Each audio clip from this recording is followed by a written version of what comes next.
സാറേ, യു പിയിൽ ലോക്സഭാ തെരഞ്ഞെടുപ്പിന് ശേഷം നമ്മൾ കാണുന്നത് യോഗി ആദിത്യനാഥിനെതിരെയുള്ള ഒരു പടയൊരുക്കം കാണുന്നുണ്ട്. അതിങ്ങനെ ഓരോ സമയത്തും കേന്ദ്ര നേതൃത്വം ഇടപെട്ട് അത് തീർക്കാൻ ശ്രമിക്കുന്നു. പക്ഷേ കേശവ് പ്രസാദ് മൗര്യ, അദ്ദേഹം അവിടുത്തെ ഉപമുഖ്യമന്ത്രിയാണ്, അദ്ദേഹം പക്ഷേ അത് വിടാനുള്ള ഭാവമില്ല. അദ്ദേഹം യോഗിക്കെതിരെ പറഞ്ഞിരിക്കുന്ന ഒരു കാര്യം, ഇവിടെ സർക്കാരുള്ളത് കൊണ്ടല്ല തെരഞ്ഞെടുപ്പിൽ ജയിക്കുന്നത്, BJP ജയിക്കുന്നത് എന്നാണ്, പാർട്ടിയാണ് വലുത് എന്ന് അദ്ദേഹം പറയും. അല്ലെ, സർക്കാരിനെ കണ്ടിട്ടല്ല വോട്ട് ചെയ്യുന്നത്, പാർട്ടിയാണ് വലുത്, പാർട്ടിയെ കണ്ടിട്ടാണ് വോട്ട് ചെയ്യുന്നത് എന്നുള്ള രീതിയിൽ അദ്ദേഹം സംസാരിച്ചിട്ടുണ്ട്. ഇവരെ ഈ കേന്ദ്ര നേതൃത്വം വിളിച്ചിട്ട് നിങ്ങൾ തൽക്കാലത്തേക്ക് തർക്കത്തിലൊന്നും പോകരുതെന്നൊക്കെ പറഞ്ഞിട്ട് സമാധാനിപ്പിച്ച് വിട്ടതാണ്. യോഗിക്കെതിരെ ഇങ്ങനെ പടയൊരുക്കം മുന്നോട്ട് പോകുമ്പോൾ നമ്മൾ നേരത്തെയും ചർച്ച ചെയ്തിട്ടുള്ളതാണ്, യോഗിക്ക് എന്തെങ്കിലും സംഭവിക്കുമോ, എന്തെങ്കിലും മാറ്റം ഉണ്ടാകുമോ, എന്തുകൊണ്ടാണ് ഇപ്പോൾ ഇങ്ങനെ, അതിനു മുമ്പ് ഇങ്ങനെ സംസാരിച്ചിട്ടില്ലല്ലോ, എന്തുകൊണ്ടാണ് ഇവരിങ്ങനെ രംഗത്ത് വരുന്നത്? ഇതിൻ്റെ ഒരു കാര്യം എന്ന് വെച്ചാൽ, പാർട്ടിയാണോ വലുതെന്ന് വെച്ചാൽ പാർട്ടി വലുത് തന്നെയാണ്. അവിടെ ആദ്യത്തെ ഇലക്ഷൻ ജയിക്കുന്നത് പാർട്ടി മോഡി തരംഗത്തിൽ തന്നെയാണ്. മോഡി തരംഗത്തിലാണ് ജയിക്കുന്നത്, പാർട്ടിയാണ് നിർണായക ഘടകം. പക്ഷെ ജയിച്ചു കഴിഞ്ഞതിന് ശേഷം ആ ഗവൺമെൻറ് പെർഫോം ചെയ്യാതിരിക്കാം. പക്ഷേ ജനങ്ങൾ പ്രതീക്ഷ അപ്പോഴുള്ള പെർഫോമൻസ് ലോ ആൻഡ് ഓർഡറിലും മറ്റും ആ ഗവൺമെൻറ് കാഴ്ചവെക്കേണ്ടായി. അഴിമതി വൻതോതിൽ കുറച്ച് കൊണ്ടുവരാൻ പറ്റി. അപ്പോൾ പിന്നെന്ത് ചെയ്തു, ഒരു ടെക്ടോണിക് ഷിഫ്റ്റ് വന്നു, മോഡി പ്ലസ് യോഗി എന്നായി മാറി. ഇപ്പോൾ അതിൽ യോഗീൻ്റെ കൂടി കഴിവാണ് ഈ തുടർഭരണങ്ങൾ കിട്ടുന്നത്. മാത്രമല്ല അവിടെ ക്ലീൻ ചെയ്തു കഴിഞ്ഞാൽ ഗുണ്ടകളെ ആരും പ്രതീക്ഷിക്കാത്തതാണ്. പട്ടാപ്പകൽ പത്രമാധ്യമങ്ങൾ നോക്കി നിൽക്കുമ്പോഴാണ് ഗുണ്ടകളെ വെടിവെച്ച് വന്നത്. വേഗത്തിൽ ജയിലിൽ വിഷത്തിൻ്റെ ചത്തു, വിഷം കൊടുത്താണ്, സ്ലോ പോയിസണിങ് ആണത്. അപ്പം അങ്ങനെ കൊന്നു. അത് ജാതി മതമൊന്നും നോക്കിയിട്ടില്ല. പിന്നെ ദേശദ്രോഹപരമായ മുദ്രാവാക്യം ഉയർത്തിയ ആളുകളെ വംശസ്നേഹം എന്ന് പറഞ്ഞ് നോക്കി അത് അങ്ങനെ ബുൾഡോസ് ചെയ്തു. ഈ ബുൾഡോസ് ചെയ്ത ആളുകൾ വോട്ട് ചെയ്തില്ല, അതുകൊണ്ടാണ് തോറ്റതെന്നൊക്കെ അപ്പം പറയുന്നത്. അല്ലെങ്കിൽ യു പിയിലെ മുസ്ലിങ്ങൾ എന്നാൽ BJP വോട്ട് ചെയ്തിട്ടുള്ളൂ എന്ന് പറ.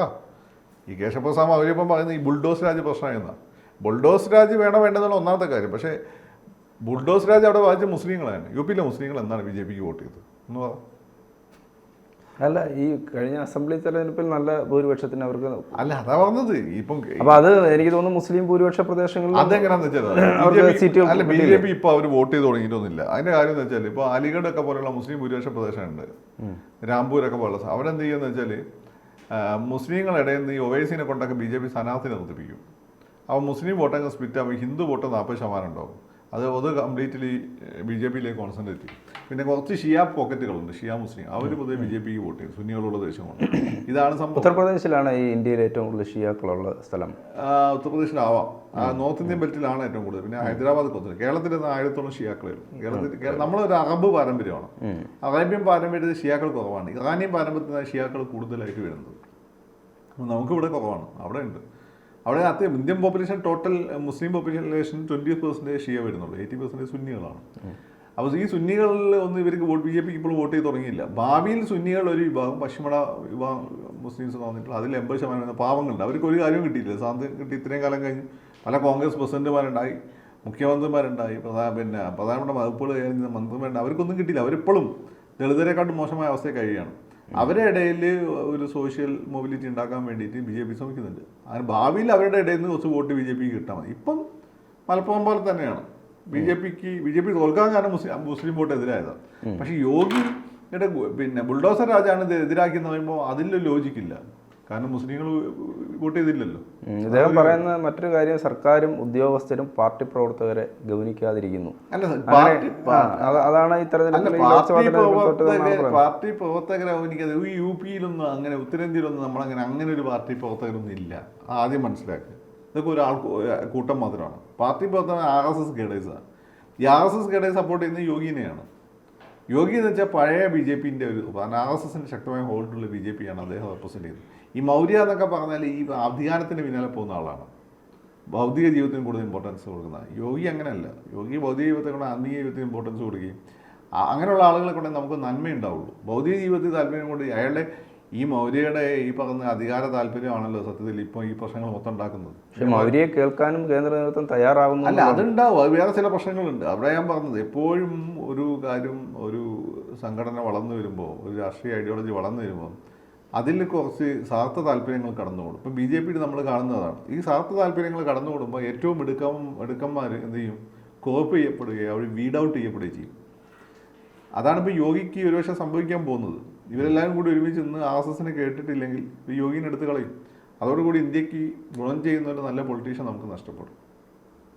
പിന്നെ ഈ യോഗിയും എനിക്ക് പലപ്പോഴും മുസ്ലിങ്ങളെ പീഡിപ്പിച്ചതെന്നൊക്കെ പറയുമ്പോഴേ ഈ യോഗിയുടെ അണ്ടറിലൂടെ കലാപം നടന്നില്ലല്ലോ. കലാപം നടന്നതൊക്കെ വേറെ പലരും ഭരിക്കുമ്പോഴാണ്.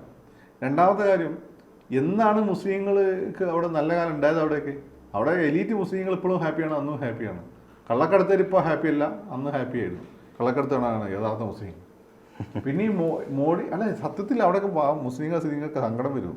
പറഞ്ഞിട്ട് ഭയങ്കര പാവങ്ങളാണ്. പാവങ്ങളെന്ന് വെച്ചാൽ ഒരു ഗതിയും പരാതി ഇല്ലാത്ത ആളുകളാണ്. അവരെ ഇവർ ഈ വോട്ട് ബാങ്ക് പൊളിറ്റിക്സ് കൊണ്ട് ഇങ്ങനെ പിന്നെ അടക്കി വെച്ചിരിക്കുകയാണ്. എന്നിട്ട് എന്താ സംഭവം എന്ന് വെച്ചാൽ ഇവരെ മതം പറഞ്ഞ് ഇളക്കി വിടും.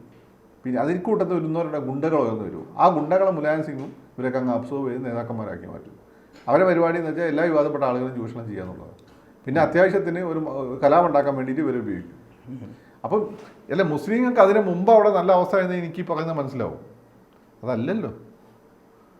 അപ്പം അതുകൊണ്ട് ഈ പറഞ്ഞ കാര്യമില്ല. ഇപ്പം യോഗിയെ സംബന്ധിച്ച് യോഗിയുടെ ഒരു പോസിറ്റീവായ ഘടകമെന്ന് വെച്ചാൽ ഇപ്പം നമ്മളെ വല്ല ആളുകൾ ഭയങ്കരമായിട്ട് യോഗീനെ സപ്പോർട്ട് ചെയ്യുന്നുണ്ട്. നമുക്ക് ഈ യോഗി എങ്ങനെ എവിടെയാണ് യോജിച്ചു പോകും?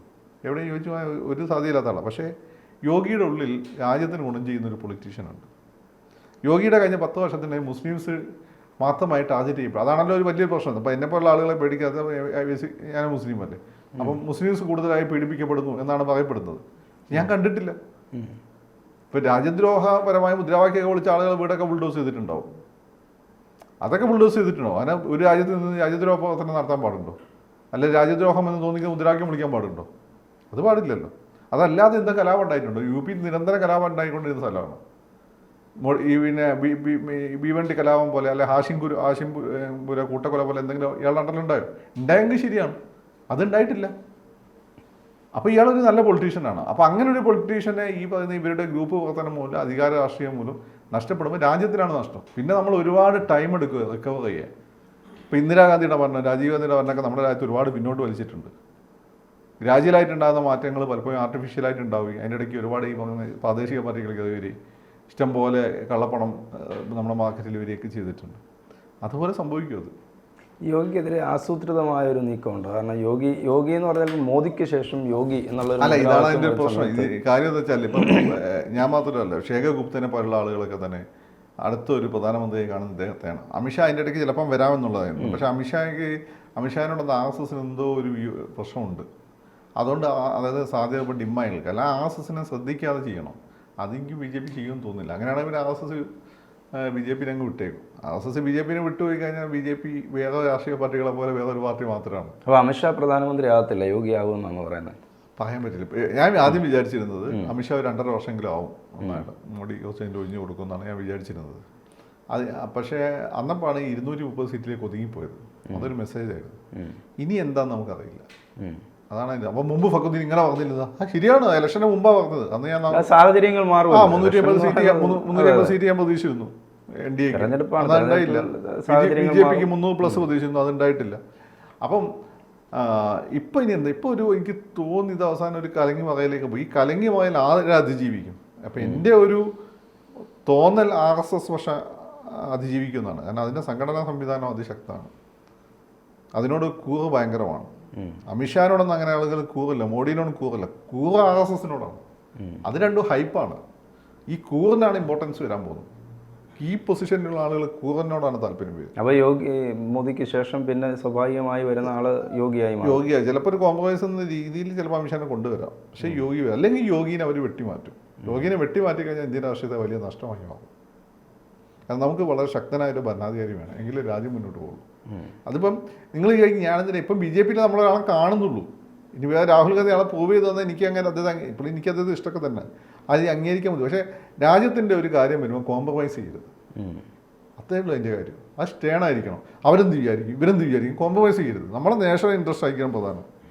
നമ്മൾ അഗ്രസീവായിട്ടുള്ള ഒരു സ്റ്റേച്ചറിലേക്ക് നീങ്ങേണ്ട സമയമാണ്. അപ്പോൾ അതിപ്പോൾ നീങ്ങിക്കൊണ്ടിരിക്കുന്നുണ്ട്. അത് പിന്നോട്ട് വലിക്കരുത്. ഇത്തിരി നമുക്കുള്ളൂ. ആളുകൾ ഈ ഫക്രുദ്ദീൻ എന്താണ് ഈ മോഡിനെ, ഞാൻ ഇപ്പം ഒരു പ്രധാനമന്ത്രി ഈ മോഡി എന്നെ സംബന്ധിച്ചിടത്തോളം ഞാൻ കാത്തിരുന്ന ഒരു പ്രധാനം. എനിക്ക് മോഡി ഇഷ്ടമേ ആയിരുന്നില്ല. പക്ഷേ എൻ്റെ മനസ്സിലൊരു പ്രധാനമന്ത്രി എങ്ങനെ ആയിരിക്കണം എന്ന് ഇന്ദിരാഗാന്ധിക്ക് ശേഷം കണ്ട ആൾ മോഡിയാണ്. അതിനുശേഷം ഇപ്പം ഞാൻ കാണുന്നത് യോഗിയാണ്. രാഹുൽ ഗാന്ധി പറ്റും, പക്ഷേ രാഹുൽ ഗാന്ധിൻ്റെ ചുറ്റും കുറേ വൃന്ദങ്ങളുണ്ട്. ആ വൃന്ദങ്ങൾ എന്ന് വെച്ചാൽ നമ്മൾ ഇന്ത്യ പോലെ രാജ്യത്ത് അത്ര ആശാസ്യകരം. യൂറോപ്പിലൊക്കെ അത് പറ്റും. കാരണം അവർ ഓൾറെഡി ഒരു രാജ്യമായിട്ടൊക്കെ ഒരു രാഷ്ട്രമായിട്ട് ഓൾറെഡി രൂപം കൊണ്ട് വന്നത്. നമ്മൾ is A nation in making ആണ്. അപ്പോൾ രാഹുൽ ഗാന്ധിൻ്റെ ഒക്കെ സോഫ്റ്റ് ആയിട്ടുള്ള സമീപനം അവർക്ക് ഒരു പക്ഷേ ഗുണം ചെയ്യും. അതാണ് പ്രശ്നം. രാഹുൽ ഗാന്ധി ഇന്ദിരാഗാന്ധിയെ പോലാണ് നമുക്ക് പ്രശ്നമില്ല. ഇന്ദിരാഗാന്ധി അയൺ ഹാൻഡോട് കൂടിയാണ് നേരിട്ടത്. ബോൾഡാണ്. ഈ നെഹ്റു അങ്ങനെ തന്നെയാണ്. നിങ്ങൾ വിചാരിക്കുമ്പോൾ ഒന്നല്ല, നെഹ്റു ഒത്തിരി ആളെ ഒതുക്കിയിട്ടുണ്ട് പിന്നെ രഹസ്യമായിട്ട്. രാജീവ് ഗാന്ധി പക്ഷേ പാവം. പക്ഷേ ഈ രാജീവ് ഗാന്ധിയാണ് പാകിസ്ഥാനിൽ സപ്പോർട്ടേഴ്സ് തുടങ്ങിയത്, കൗണ്ടർ ഇൻസർജൻസി അവിടെ സ്റ്റാർട്ട് ചെയ്യിപ്പിച്ചത്. അപ്പോൾ നമ്മളെ സംബന്ധിച്ച് രാഷ്ട്രമാണ് വന്നത്. അപ്പോൾ രാഷ്ട്രം നമ്മൾ നോക്കും. ഇന്ന് നമ്മൾ കാണുന്നത് ഇപ്പോൾ രാഹുൽ ഗാന്ധി ഞാൻ മോശമായിട്ട് പറയും. രാഹുൽ ഗാന്ധി ഇപ്പോൾ ഓരോ ദിവസം കഴിയുമ്പോൾ എമേർജ് ചെയ്ത് വരുന്നുണ്ട്. പിന്നെ അതുപോലെ തന്നെ പക്ഷേ രാഹുൽ ഗാന്ധി യോഗിയെ നിങ്ങൾ എന്നോട് ചോദിച്ചു കഴിഞ്ഞാൽ ഞാൻ യോഗിയോ പറയും. അമിത്ഷാ യോഗിയെ നിങ്ങൾ എന്നോട് ചോദിച്ചാൽ ഞാൻ യോഗിയോ പറയും. യോഗി